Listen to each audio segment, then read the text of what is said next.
EMI मत भरो, bank कुछ नहीं कर सकता, एनबीएफसी कुछ नहीं कर सकती, ईएमआई ना भरने पर बैंक या एनबीएफसी कुछ नहीं कर सकती। दोस्तों ऐसा कहने वाले आपने बहुत से लोग देखे होंगे। ये लोग कहते हैं कि मत उठाओ रिकवरी एजेंट का कॉल, कुछ नहीं होगा, मत भरो ईएमआई, कुछ नहीं होगा, ना बैंक आपको परेशान करेगा ना एनबीएफसी आपको परेशान करेगी। लेकिन इसके पीछे की सच्चाई क्या है? जो ये लोग बताते हैं कि एक प्रेयर नोटिस भेजने से आपकी सारी प्रॉब्लम सॉल्व हो जाएगी, या फिर एक वो सर्विस दे के एक प्रेयर नोटिस आपके द्वारा भिजवाते हैं आपसे पैसा लेके, उससे क्या सारी प्रॉब्लम सॉल्व हो जाती है? और ये जो रूल्स बताते हैं कि रिकवरी एजेंट की समय फिक्स है, रिकवरी एजेंट आपको परेशान नहीं कर सकता, रिकवरी एजेंट आपके घर नहीं आ सकता, क्या वाकई में ऐसा है? या फिर कोई रिकवरी एजेंट या फिर कोई कंपनी रूल मानती है? आखिर ग्राउंड रियलिटी है क्या? इनका तो बात बन गया, इनकी तो वीडियो बन गई, इनका तो कंटेंट बन गया कि आखिर मत भरो लोन, ईएमआई कुछ नहीं होगा, मत भरो। मतलब इसने तो आपको रूल बता दिए आरबीआई की, लेकिन इसके पीछे की रियलिटी आखिर है क्या? नमस्कार दोस्तों, मैं हार्दिक रावत और लॉ इंगेस्ट में आपका एक बार फिर से स्वागत है। भाइयों, अगर आप वीडियो में नए हैं तो चैनल को सब्सक्राइब करके बेल नोटिफिकेशन को ऑन कर दें, ताकि आप फ्रॉड लोगों से बच सकें और सिविल केस की सही जानकारी ले सकें, लोन से रिलेटेड प्रॉब्लम की सही जानकारी ले सकें। और साथ ही वीडियो को लाइक, शेयर और कमेंट में अपनी समस्या को जरूर बताएं। भाइयों, अगर आपने किसी बैंक या एनबीएफसी कंपनी से लोन लिया है और उस लोन को डिफॉल्ट किया है, डिफॉल्ट कोई ऐसे नहीं करता। जब कोई व्यक्ति लोन लेता है तो या तो वो किसी कंडीशन में लेता है, या फिर व्यापार के लिए लेता है, या फिर इमरजेंसी में लेता है।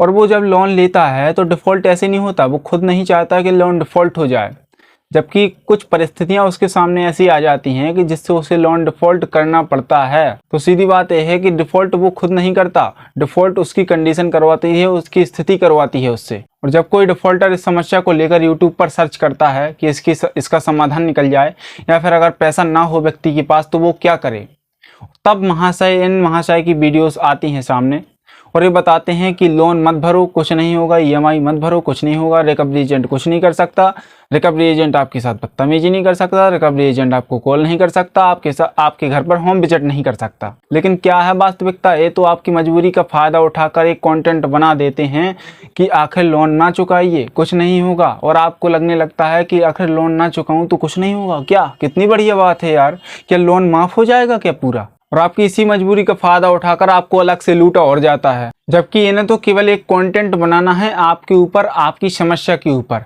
लेकिन जिस व्यक्ति के साथ से समस्या खड़ी हुई है या फिर जिसने डिफॉल्ट किया है, वही अपनी समस्या को समझ सकता है, वही अपनी परिस्थिति को जान सकता है कि आखिर उसके साथ क्या बीत रही होगी।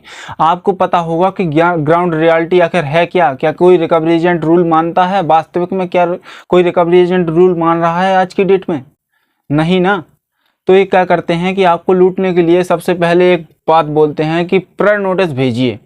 आखिर ये क्या है प्रेयर नोटिस? इस नोटिस को भेजने में लोग 1200 से 5000 रुपए तक ले रहे हैं। मेरे पास कई भाइयों के ऐसे मैसेज आए हैं कि जो बता रहे हैं कि मेरे से कई चैनल्स के माध्यम से जो एडवाइस देते हैं या फिर जो एडवोकेट भी हैं, वो उनसे मतलब 1000 रुपए से 5000 रुपए तक ले रहे हैं कि खाली एक प्रेयर नोटिस भेजने के लिए। जबकि एक प्रेयर नोटिस की कीमत होगी मुश्किल से 300 से 400 रुपए, या फिर 500 रुपए ज़्यादा से ज़्यादा अगर मान सकते हैं कोई वकील प्रोफेशनल है तो। और इनका सीधा उद्देश्य होता है, अगर आप इनके चैनल पर जाएंगे तो इनका सर्विस चार्ज होता है, जो कि सर्विस चार्ज के अलावा भी बहुत से चार्ज होते हैं। देखिए, सर्विस चार्ज तो एक छोटी बात है।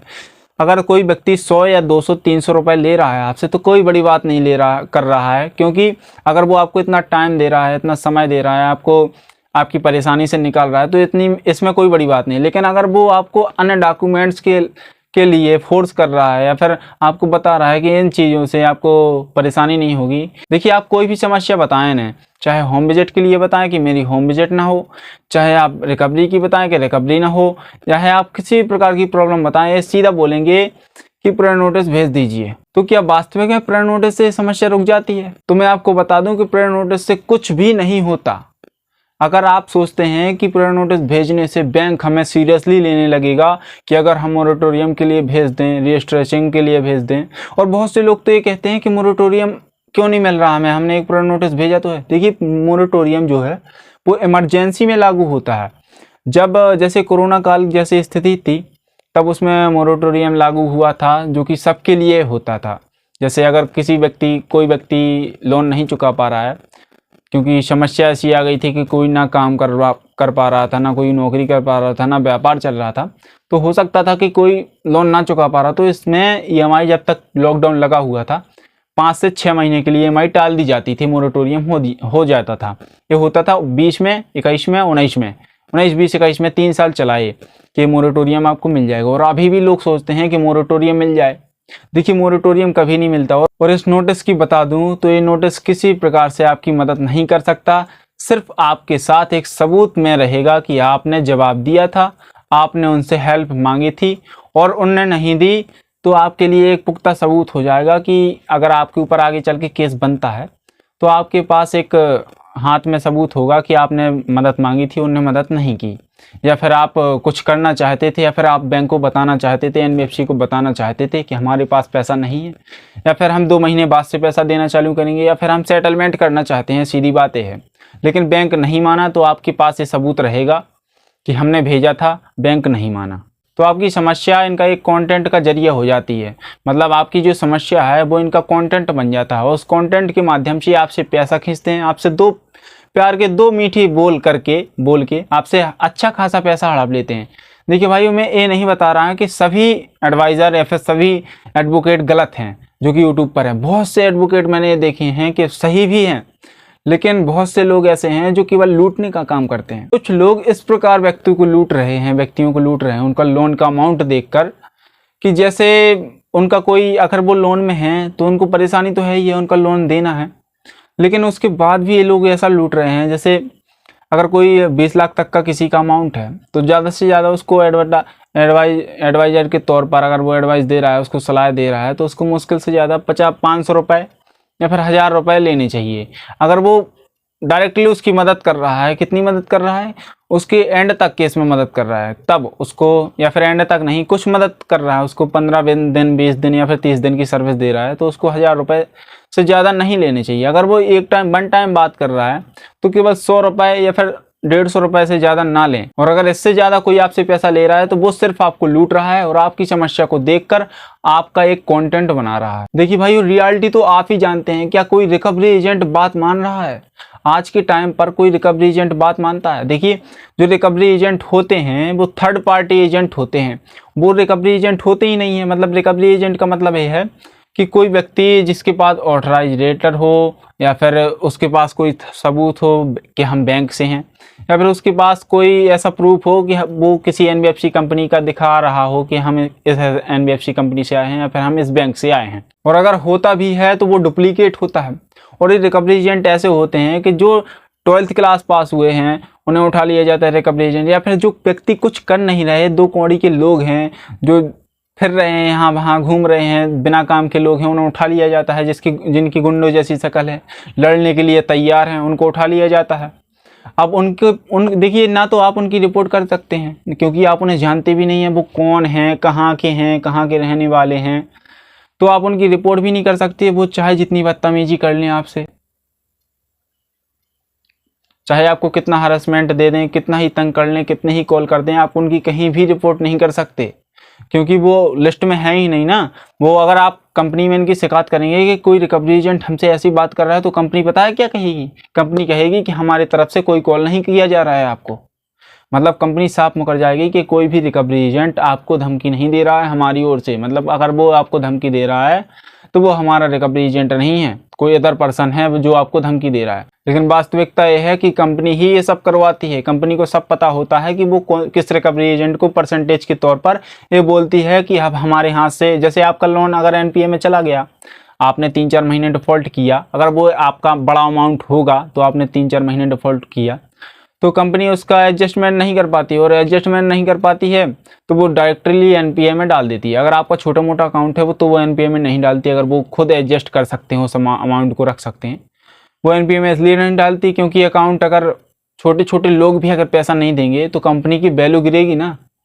कि अगर कोई व्यक्ति छोटा मोटा अमाउंट ले रहा है और वो पैसा नहीं ले रहा है तो शेयर मार्केट में उसकी वैल्यू गिरेगी, क्रिप्टो में उसकी वैल्यू गिरेगी, तो उसका कोई शेयर नहीं खरीदेगा और उसमें कोई इन्वेस्ट नहीं करेगा, इसलिए वो एनपीए में नहीं डालते। और एनपीए में चला जाता है, जैसे आपका बड़ा लोन अमाउंट है, नॉन परफॉर्मिंग एसेट हो जाता है, तो बैंक या एनबीएफसी कंपनी को लगने लगता है कि अब हमारा पैसा गया या फिर हमारा पैसा मिलेगा नहीं। कहने का मतलब बैंक को साफ साफ राइट ऑफ में चला जाता है जो आपका लोन अमाउंट। तो बैंक को लगने लगता है कि अब हमारा पैसा मिलेगा नहीं या फिर हम इस पैसे को वसूल नहीं सकते, तो ये राइट ऑफ में डाल देते हैं। अब ये रिकवरी एजेंट को एक परसेंटेज के तौर पर एक सूचना देते हैं, मतलब ये बताते हैं कि अगर देखिए मुझे तो पैसा मिलना नहीं है, अगर आप इससे पैसा वसूल सकें तो आपको कुछ परसेंटेज दिया जा सकता है। अब बैंक ने या फिर एनबीएफसी कंपनी ने ऐसा रिकवरी एजेंट को बोला तो रिकवरी एजेंट फुल फोर्स करता है कि आपसे जो पैसा लिया है वो निकाला जाए। अब रिकवरी देखिए, ना आपको कंपनी फोर्स कर रही है ना आपको बैंक फोर्स कर रहा है। फोर्स कर रहा है कौन? Recovery agent. रिकवरी एजेंट बीच में पैसा खा रहा है कि 2000 रुपये मुझे दे दो या फिर 5000 रुपये मुझे दे दो, मैं मामला निपटा दूंगा। तो ये बीच में पैसा खाने का काम कर रहा है और परसेंटेज के तौर पर इन्हें पैसा मिलेगा।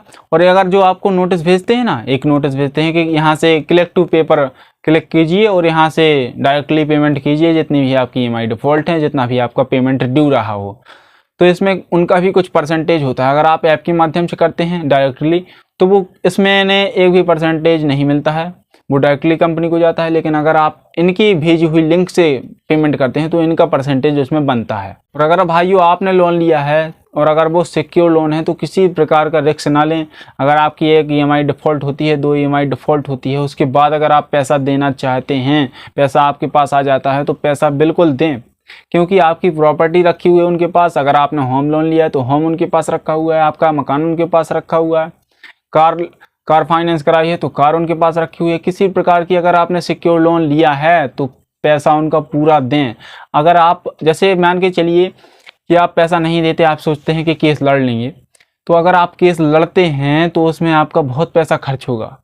ये मान के चलिए जैसे आप केस लड़ते भी हैं तो आप सोचते हैं कि आराम से 10 साल तो मामला जाता ही है, क्योंकि कोई भी कोर्ट या फिर कोई भी हाई कोर्ट इतनी जल्दी फैसला नहीं दे देता। जब तक वो विपक्ष की बात नहीं सुनेगा, तब तक वादी प्रतिवादी की दोनों की बात नहीं सुनेगा, तब तक वो फैसला नहीं कर सकता।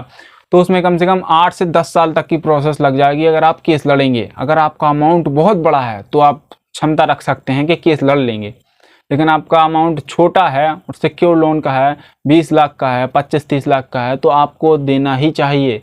मैं ये कह रहा हूँ क्योंकि आपका केस में ही पैसा खर्च होगा और आपने कुछ अमाउंट तो दे ही दिया होगा, उसके बाद आपका डिफ़ॉल्ट हुआ होगा तो केस में भी आपका गया, या फिर आपने कोई एडवोकेट किया तो वो भी आपसे पैसा ले रहा है और यहाँ आपको देना ही है। वो कंपनी तो केस जीतेगी ही, आगे चल के कंपनी केस जीतेगी, तो कंपनी केस जीतेगी तो आपका घर भी जाएगा, आपकी गाड़ी भी जाएगी, आपने जिस भी प्रकार से सिक्योर लोन लिया हो जिसके लिए, बोझ आपका जाएगा ही जाएगा। हालांकि थोड़ा टाइम लग सकता है, 8 से 10 साल लग सकते हैं, लेकिन अगर आपने अनसिक्योर लोन लिया हो, मतलब पर्सनल लोन लिया हो, तो उसमें ज़्यादा परेशानी नहीं होती। परेशानी ये नहीं होती कि आपकी, केवल ये परेशानी नहीं होती है कि आपकी जो प्रॉपर्टी है वो सीज नहीं हो सकती। हाँ, वो भी सीज हो सकती है अगर आपका अमाउंट 20 लाख से ज़्यादा हो। मैं कभी भी ये नहीं कहता हूँ कि पर्सनल लोन में आपकी प्रॉपर्टी सीज नहीं होगी, आपकी प्रॉपर्टी भी अटैच की जा सकती है अगर आपका लोन अमाउंट 20 लाख से ज़्यादा है। अगर बैंक को या फिर कोर्ट को लगेगा कि आप फ्रॉड कर रहे हैं, अलग अलग मल्टीपल लोन ले रखे हैं और आपका अमाउंट 20 लाख से ज़्यादा है, तो कोर्ट, जो सिविल कोर्ट होता है, वो आपकी प्रॉपर्टी अटैच करवा सकता है, बैंक होल्ड करवा सकता है, आपके जो भी प्रॉपर्टी है उसको सीज करवा सकता है। लेकिन 20 लाख से अगर कम है आपका तो उसमें ज़्यादा परेशानी नहीं होगी। और परेशानी कौन सी नहीं होगी? वो सिर्फ आपको ये नहीं होगी कि आपकी प्रॉपर्टी सीज नहीं होगी, मतलब संपत्ति से कोई भी प्रॉब्लम आपको नहीं होगी, किसी प्रकार की संपत्ति आपकी छीनी नहीं जाएगी, लेकिन बाकायदा पूरी रिकवरी प्रोसेस आपके साथ होगी, पूरी बदतमीजी आपके साथ होगी, फुल टू फुल आपके साथ हरेसमेंट की जाएगी आपको। अगर आपको अपने अधिकार ना पता हो, आपको अपने राइट्स ना पता हो और आपको अगर बात करने का तरीका ना पता हो। वो कहते हैं ना कि दुनिया झुकती है, बस झुकाने वाला चाहिए। देखिए, अगर आपकी कोई कमजोरी ना हो तो आप हर किसी से जीत सकते हैं, हर किसी से लड़ सकते हैं, लेकिन सिक्योर लोन में आपकी कमजोरी हो जाती है। कमजोरी हो जाती है आपकी प्रॉपर्टी जिसके ऊपर आपने लोन लिया है, बल्कि अनसिक्योर लोन में कोई भी आपकी कमजोरी नहीं है। तो मैं फिर से बता रहा हूं कि दुनिया झुकती है, बस झुकाने वाला चाहिए। आपको उसी टोन में बात करनी है जिस टोन में रिकवरी एजेंट बात कर रहा हो, जिस टोन में कंपनी इंचार्ज बात कर रहा हो, जिस टोन में आर्बिट्रेटर बात कर रहा हो, जिस टोन में कंपनी का वकील बात कर रहा हो। किसी से भी डरना नहीं है, क्योंकि लोन अनसिक्योर है। अगर कोई गाली दे रहा है तो बिल्कुल बाकायदा उसी टोन में आपको बात करनी है, चाहे वो रिकवरी एजेंट हो, क्योंकि अनसिक्योर लोन में आप एक तरह से बिल्कुल सेफ होते हैं, आपकी प्रॉपर्टी नहीं जा सकती। और अगर आपको लोन से रिलेटेड किसी प्रकार की प्रॉब्लम हो, सिविल केस से रिलेटेड किसी प्रकार की प्रॉब्लम हो, सेटलमेंट करवाना हो, या फिर पैसा नहीं भर पा रहे हो, पैसा दे ना पा रहे हो, या फिर लोन डिफ़ॉल्ट हो गया हो, या फिर होम विजिट से आपको डर लग रहा हो, किसी प्रकार की आपकी प्रॉब्लम हो, तो जो स्क्रीन पर नंबर आ रहा है व्हाट्सएप पाइड के माध्यम से आप उस पर संपर्क कर सकते हैं। हम आपको फुल टू फुल सॉल्यूशन देंगे और आपकी समस्या का समाधान निकालेंगे। तो दोस्तों, चैनल को सब्सक्राइब और बेल नोटिफिकेशन को ऑन जरूर कर दीजिएगा, ताकि आपको कोई भी प्रॉब्लम हो तो लाइव के माध्यम से भी आप हमसे कन्वर्सेशन कर सकें। और साथ ही वीडियो को लाइक, शेयर और अपनी समस्या को कमेंट में जरूर बताएं, ताकि वहाँ भी आपकी कुछ हेल्प तो हो ही सके। तो भाइयों, कानून जानना आपका अधिकार है। देखते रहिए, सीखते रहिए। मिलते हैं अगली वीडियो में किसी अन्य टॉपिक के साथ। तब तक के लिए जय हिंद।